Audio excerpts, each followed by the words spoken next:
All right, we'll keep going then. We're going to just do some practice. So what is the opposite of passive? You have passive voice, and the opposite is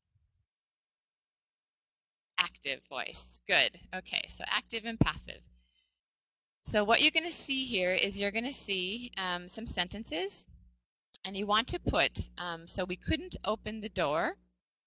In the second sentence, you need to take the verb and put it into passive voice. Be sure you don't put it into active voice, put it into passive voice. So remember what we just reviewed. And I'm just going to give you the first one as an example, and then we'll do the others together. So we couldn't open the door. The key. Good. Okay, a lot of you wrote the key was lost. The key was lost. The key is long lost. Notice the tense. The key had long been lost. What is the verb tense here? What did we use? So a lot of you wrote the past simple. But in this case, it's the past perfect. Had been lost. Had been lost. And the reason we use the past perfect here is because couldn't is in the past. So I don't know if you remember your past perfect. So past perfect is past in the past. So because we're talking about a point in the past where we couldn't open the door, because before that point, the key had been long lost. So that's why we're using the past perfect. Okay, so in the next ones, just be careful of the tense. There's going to be key words that will probably help you figure out which tense to put the verbs in. Okay, it's cold in here because the window, blank, since yesterday. How would you conjugate that verb? Put it in the correct grammar tense in passive voice. Because the window,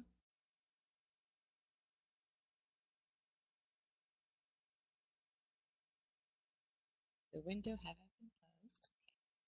Go ahead and give it a try. Everyone, see what you come up with. Closed, wasn't closed. Okay.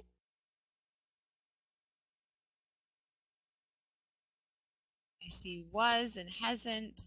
Okay. So, has not been closed. The window is not closed. Okay, see, I'm seeing a variety of had been closed. Okay, I'm seeing a variety of tenses here. So the key words here to decide what tense to put this in, the first part of the sentence, it's cold in here. So it's talking about right now. It's in present tense. And then the key word is since yesterday. So since means it started yesterday, but it's still true today. So what tense do we use when we start something yesterday and it continues to today? We use the present perfect. Yes, the present perfect. So notice here, it's cold in here, which is talking about today, right now, because the window has not been closed since yesterday. It means that it's still not closed right now. Since yesterday. So that's why we have to put it in the present perfect. Okay, so we're putting the verb to be in the present perfect plus then adding the past participle, the third form of the verb. Okay, let's try another one. The problem, blank, yet. What would you do with the verb there? What would be the correct tense?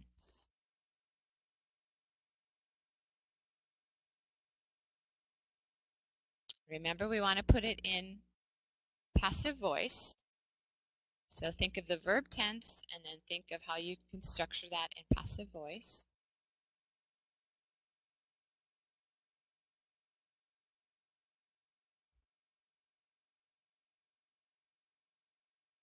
Okay.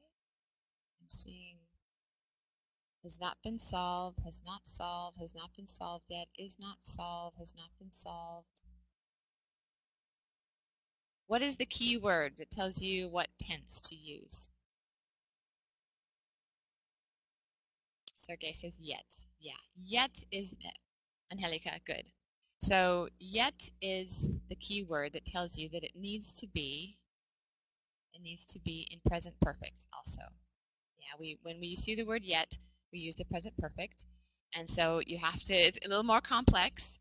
So you have to put to be in the present perfect tense, which is has been, and then solved is the third form of the verb to make it passive.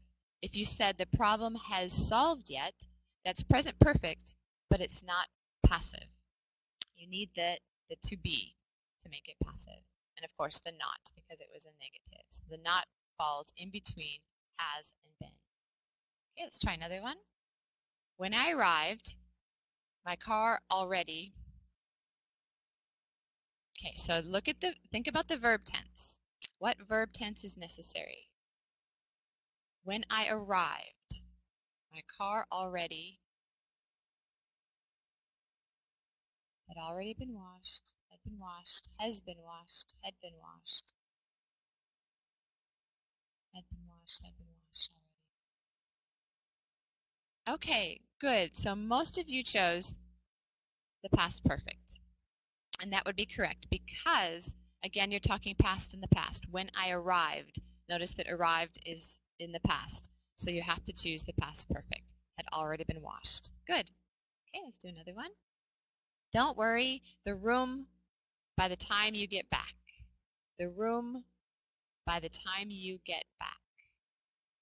How about this one? What tense would you put that in?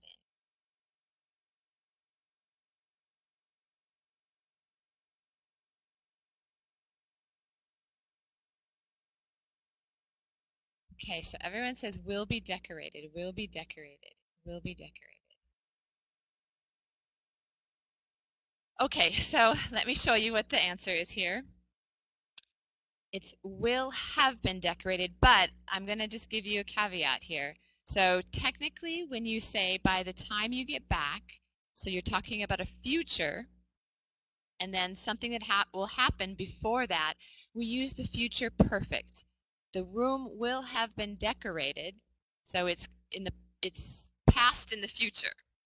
Past in the future. So you got a future point, and then something is going to happen before that future point. We use the future perfect.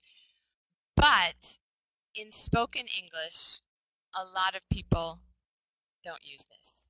So you will hear, and this is probably why you all wrote it, the room will be decorated by the time you get back. We use it. It's very common. So technically, grammatically, it should be the future perfect, but people don't use the future perfect that often, and they don't use it correctly. So in spoken English, you will hear will be decorated. But it's good for you to know that that's how you use the future perfect. The future perfect is basically the past in the future. So by the time you get back, at this point,